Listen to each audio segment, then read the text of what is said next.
Welcome to the channel Nerd Mimic, and today I am presenting Batman Gotham City Mystery. It's an older game published in 2003 by Mattel Games, and it comes with pre-painted miniatures. The other interesting thing about this game, it comes with an analog computer, and I will show you that in a bit. It's within the box. Before we get started, hit that like and subscribe. It'll help me out, and let's get started. So, popping it open. Right, got the rule set here. It's a small pamphlet. Pretty easy to understand rules. I'll show you how to play in a bit. But let's take a look at these minis. It comes with 4 heroes. And hopefully the camera can focus on that. Obviously this is Batman here. He's in a dynamic pose. It's okay. It's not as well done as, say, that Marvel Heroes game I showed off last week. But got Batman here. Robin's a little bit better done because he has brighter colors. And he got the R that you can see very clearly there. Eyes painted in. So he's a better paint job. And then this is actually Batgirl. A very dark paint scheme. It's not very intuitive that you would think this is Batgirl, but it is her. And then the last one we have here is Nightwing. He has a fair paint job, I suppose. Now this game also comes with 5 identical ninjas, okay? Each one does have a number to denote their piece. It's hard to see. It's erased on the base here. So this one is ninja number 2.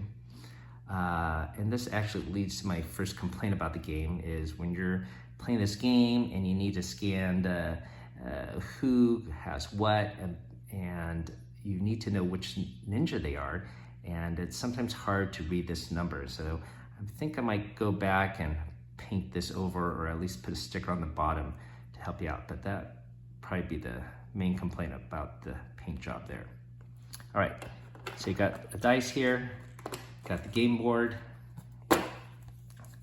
pretty well done, heavy stock, glossy.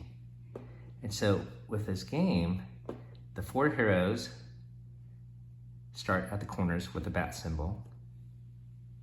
And the ninjas, the villains or thugs, they start at selected manhole covers here. And the object of this game is for the mastermind, and there are multiple, I'll show you the cards in a bit, to collect resources from each of these buildings. And each building has a special color. This building has, say, 2 entrances, but it's the same building.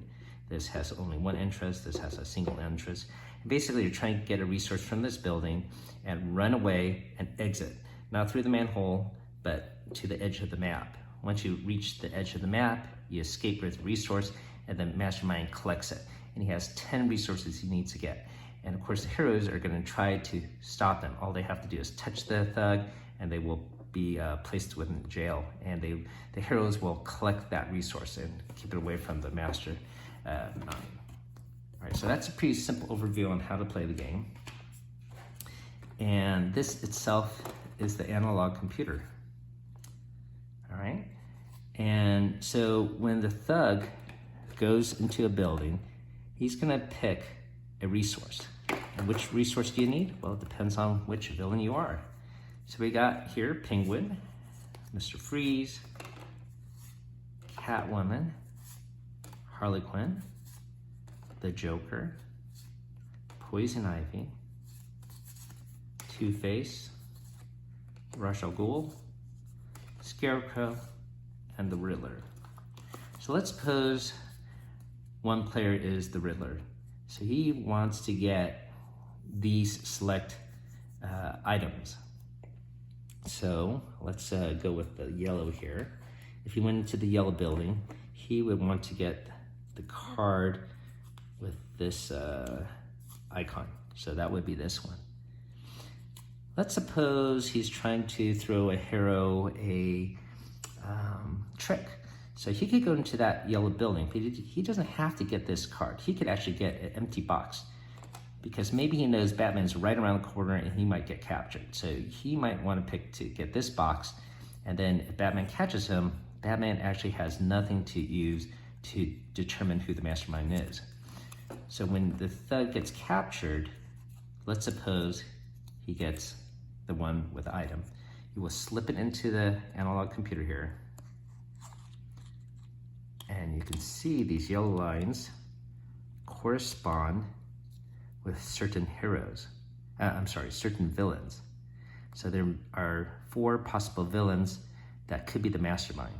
Now, obviously, if he got a red herring, the heroes would actually have no information. So let's suppose we take another building resource. Let's see, let's try this dark blue one. And let's suppose the thug gets a cat, but he gets captured by Robin. So the hero would slip this into the analog computer here, and you can see it has different yellow lines. Now you can see there are 2 possibilities to be the supervillain, right? It's gonna be either the Penguin or the Riddler. And of course, you can see as you capture more thugs, get more resources, the heroes will be able to know who the supervillain is. Now, the villain can still win if he gets all the other resources he needs, and there's no more resources for the heroes to get, and they may be just stuck with this information. Then the hero has to make a educated guess who the supervillain is. And if he guesses wrong, then the mastermind wins. So that's a simple overview on this game. Pretty interesting to have this little analog computer to play with. Definitely the kids find it very fun. And it's a pretty simple, straightforward game for the adults to get into. And once again, it comes with pre-painted minis, so that's always a little bonus. And that is Batman Gotham City Mystery. Thank you for watching.